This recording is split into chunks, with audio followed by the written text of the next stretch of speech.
salon. Le gars m'a suivi là-bas. Ma soeur, là, je ne sais pas si elle était droguée ou non. Est-ce qu'il n'a pas drogué? Est-ce qu'il n'a pas mis la drogue dans son verre?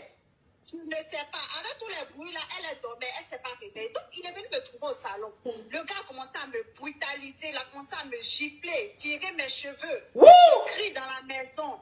Elle ne se réveille pas. Je crie le nom de ma soeur. Il a drogué ta soeur, il a drogué.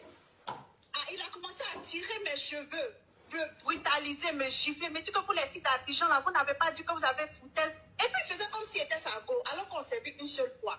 Vous n'avez pas dit qu'on n'avait pas, vous avez foutaise. Vous n'avez pas dit ça, qu'aujourd'hui, là, tu parles quoi? Le gars a commencé à mettre la main dans mon caleçon. Il a tiré la côte. Gang, gang, gang. Attends, ma chérie. Attends, ma chérie. Il t'a brutalisé. Oui, il m'a brutalisé. Tu fus brutalisé et ta soeur fut droguée.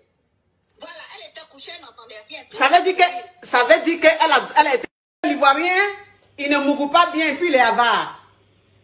Oui. Entends ton ex là, lui il mourut bien et puis il donne l'argent, il te donnait même sa carte bleue. Oui. Ma chérie, il faut retourner à ton ex. Aïe, coach. Aïe, comment ça aïe? Où est-ce que tu voulais qu'elle te dise quoi? Mais ma chérie, attention à ce que tu dis. Attention à ce que tu dis.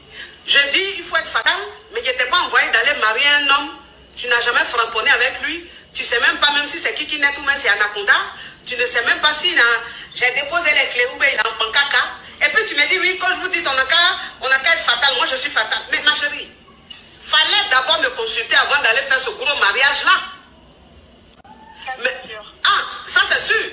Maintenant, tu es dans un mouvement de famille. Tu veux que moi je dise quoi dans un mouvement de famille? Je ne peux rien dire.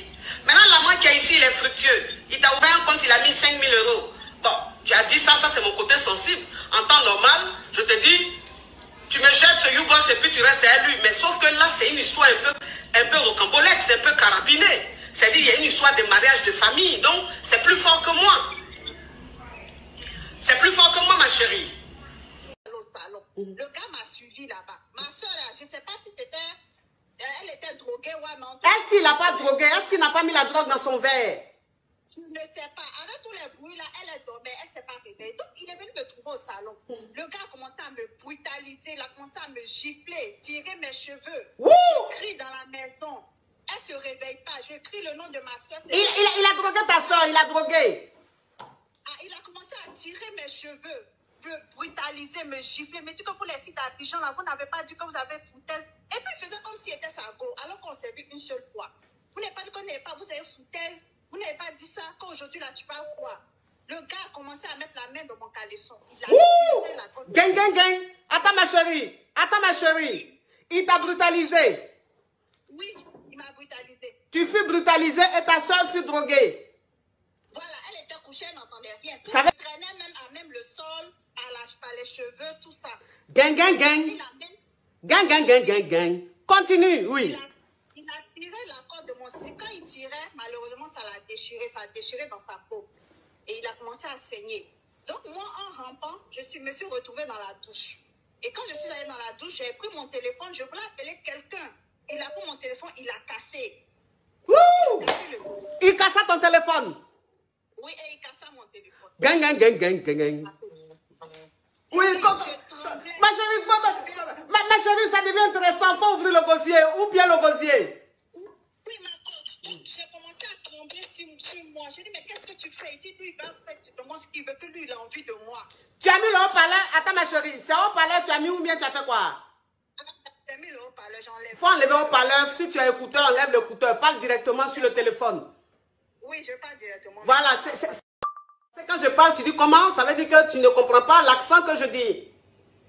Non, là, c'est bon, j'entends. Attention. Mon téléphone, je n'entendais pas dire. Oui, donc le prochain comment? Je prends un autre appel.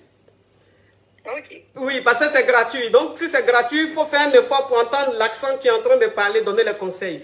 Donc, ma chérie, je veux dire que ton mari te trompe, mais tromperie de ton mari là, c'est dans le message, dans le téléphone, tu vois, c'est ça? Oui. Bon, tu vois dans le téléphone là, comment tu vois? Comment la situation se présente et puis tu vois que c'est son infidélité dans le téléphone? En fait, là, la dernière fois, j'ai vu c'était des conversations avec une femme. Il disait que, ouais, que genre... Non, non, ma chérie, je demande pas non, ma chérie, je demande pas la conversation qu'il a avec ses prétendantes. Non, non, non. Ça va être trop compliqué. Je demande comment tu fais pour voir les messages dans le téléphone de ton mari. Des fois, je fouille. Ah, tu allais fouiller?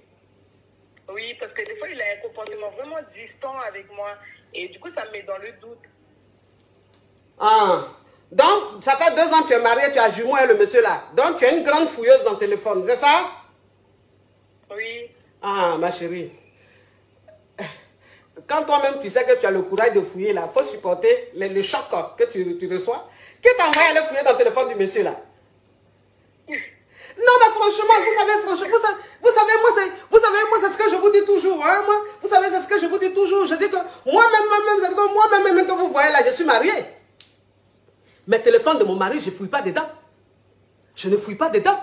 Parce que ça veut dire que toi, une femme, même quand tu te lèves et puis tu commences à fouiller dans le téléphone de ton mari, c'est que tu as envie de divorcer. Donc, tu cherches les raisons, tu cherches les causes du divorce. Mais est-ce que où tu es là, ma chérie, est-ce que tu as envie de divorcer de ton mari? Non. Tu n'as pas envie de divorcer. Bon, tu vas chercher quoi dans son téléphone si tu n'as pas envie de divorcer?